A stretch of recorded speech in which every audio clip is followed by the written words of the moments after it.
Hey guys, welcome to a new video. So I know it's been a while since my last video. So this time I have a new one, but we're changing topics here a little bit. It's not gonna be about bikes, but it's gonna be a bit about a big passion of mine, cars. So some followers know that I'm a big time car guy.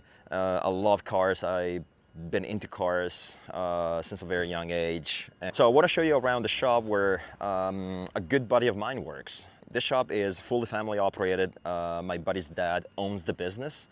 He's been in this business for about 40-ish years, just over 40 years, which is pretty cool. But my buddy loves cars as well. He loves rally cars since a very, very young age. We went to school together, we graduated together, we were in the same classroom, so the whole deal. We've always been hanging out together within cars and everything and such. One of his biggest dreams was to build his own rally car. And I just want to show you what he did and what he created. Let me show you around. One of their main cars that they love is Fiat 131s. The Fiat 131 gained its popularity in the rally days back when it was called Group 4. And that was before the infamous Group B, which was from 1972 to 1978. And it was driven by names like Marco Allen and Walkaround. And I just want to show you a super cool 131 project. I don't know if I should call it prototype because it's insanely cool that my friends built. So my friend's dad has always been obsessed with Fiat 131s, and he built the what I call the OG Fiat 131, and I believe 25 years ago or maybe even longer. He just took a stock Fiat 131 non-Abarth and turned it into a Abarth. All the body kit from the gravel version was put on, and as well the rear axle went from a solid axle that the factory Fiat 131 has to independent rear suspension. Without further ado, I just want to show you the project that my friends built. And there you go, this is the car. It's currently on jack stands. We can't really drive it, unfortunately, because a steering knuckle broke on the last event that he was in. But in the meantime, I just want to show you around this car. And actually, I just want to show you really quick this one. He also has a Renault 5 GT Turbo. This is another car that also gained its popularity back in rallying, and it's pretty cool. This one has a 1.4 liter turbo carbureted engine. It's not four-wheel drive, front-wheel drive, but it's a cool little rocket, this one. Anyway, back to this car. He built all this car himself.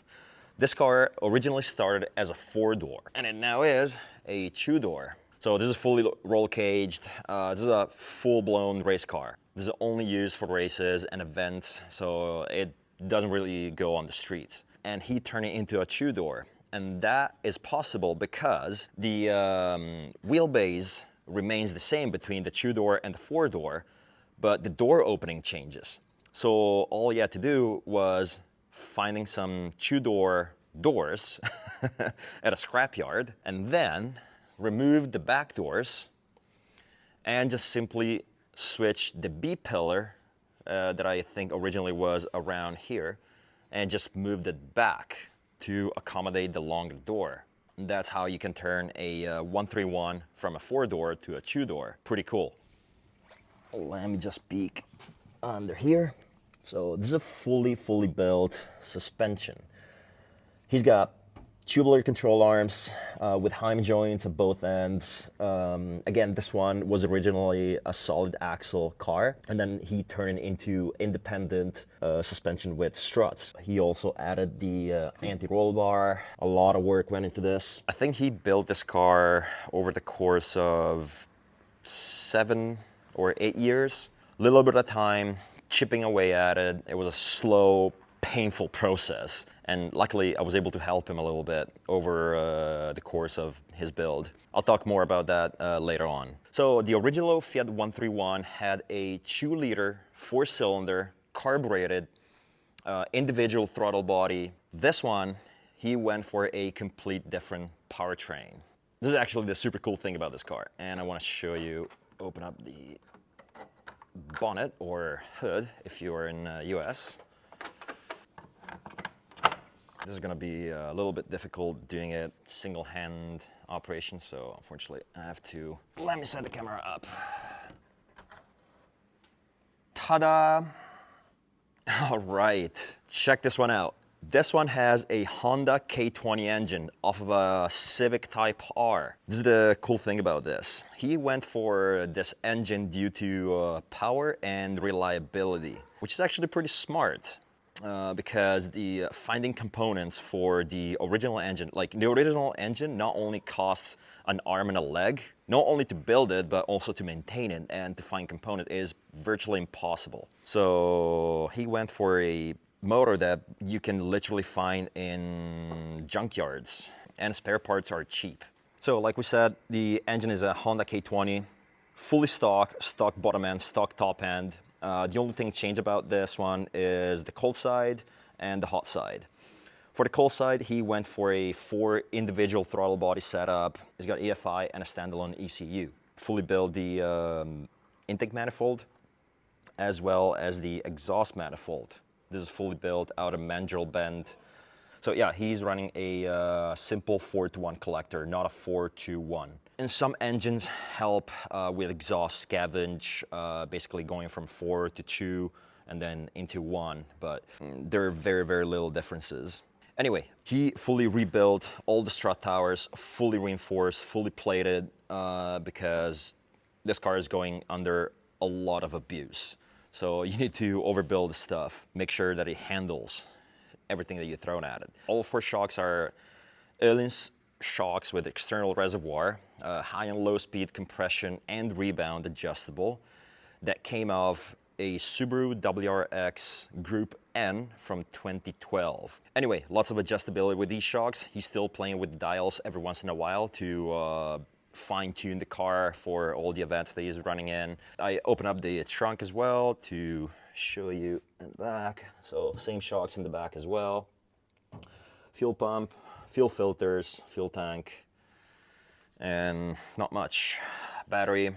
So now if I crawl underneath the car in the front, we see a massive skid plate.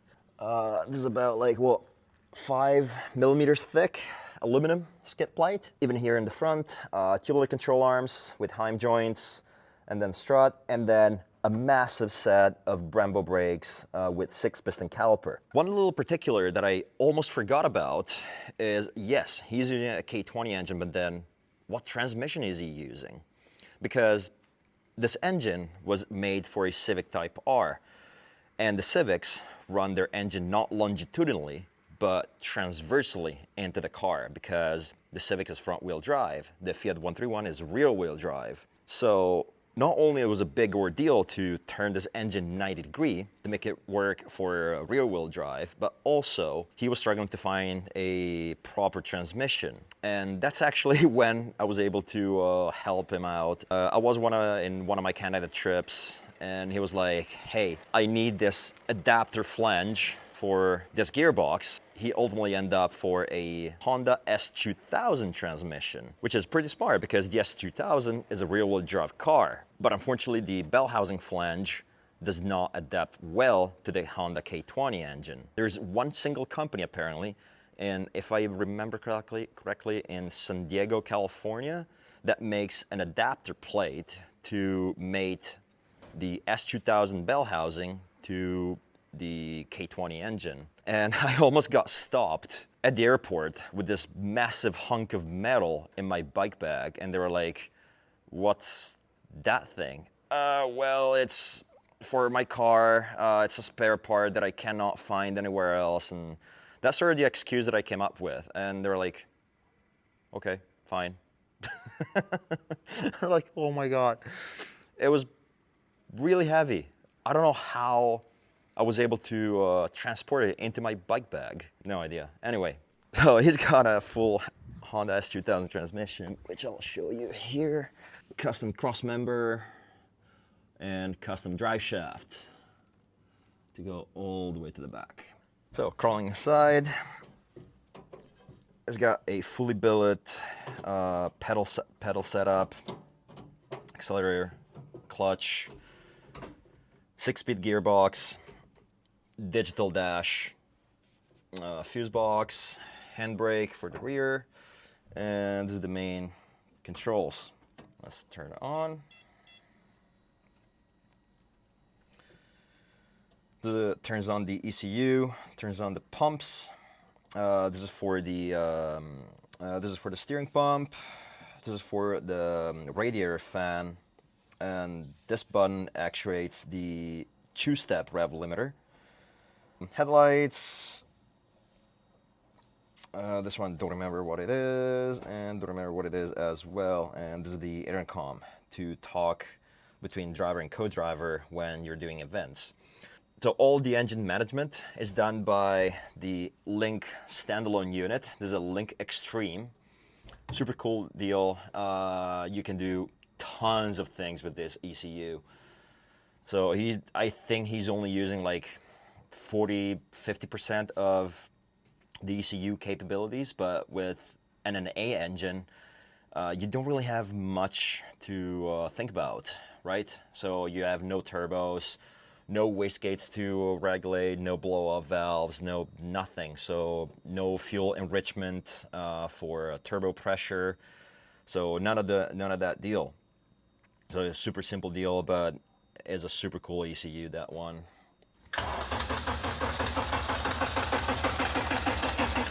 Building up oil pressure.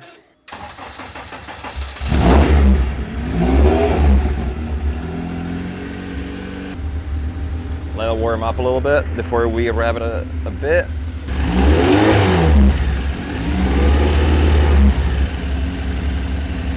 Yeah, it's already hot.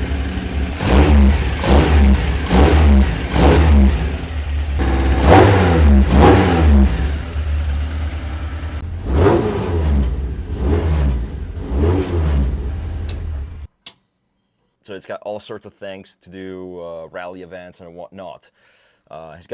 It's fully caged, fully built up. The cage is made by Sassa Roll Bar, and this one is specific for the Fiat 131 Rally. But yeah, it's got full bucket seats for both driver and co-driver, 4-point harnesses. I was sort of able to see the whole process of this car, like from a bare bone car that it was when it was stock, all the way to what it is right now. I was able to see the whole process every once in a while, coming to check on him and helping out a little bit. God, he did a ton of work. Props to him. Props to him. Yeah, he built an insane car. He's racing this car. He's using it. Great for him. Who knows? Maybe one day I'll build my car as well. Being that car guy that I am, I would love to. Yeah, he was lucky to have the shop space to build this one. So, which is not something everybody has, and you sort of need it. But yeah, actually, I want to show you. Let me just crawl out of this thing. Let me just show you around. I was actually lucky to be here today because he also has another Fiat 131 that they also built from a stock car that was a 4-door, but this one is a customer car. He's using just for the street, so no races, not a race car of any sorts, but the result is pretty good. This is insane. This one actually has the 2-liter carbureted engine that would have come in this car. 4 individual throttle bodies, carburetors, setup. Yeah, pretty cool. Pretty cool. Yeah, this one is nothing special, but super cool car. And this one actually has the gravel setup, which is much narrower, as I said before. This one as well, full fiberglass body panels, pretty cool. And like I said, this is a mechanic shop, body shop. They got it all. They're doing everything in-house. So this sort of wraps up the video for now. Let me know in the comments if you like this video, if you like to see more car content from me. I would love to shoot more.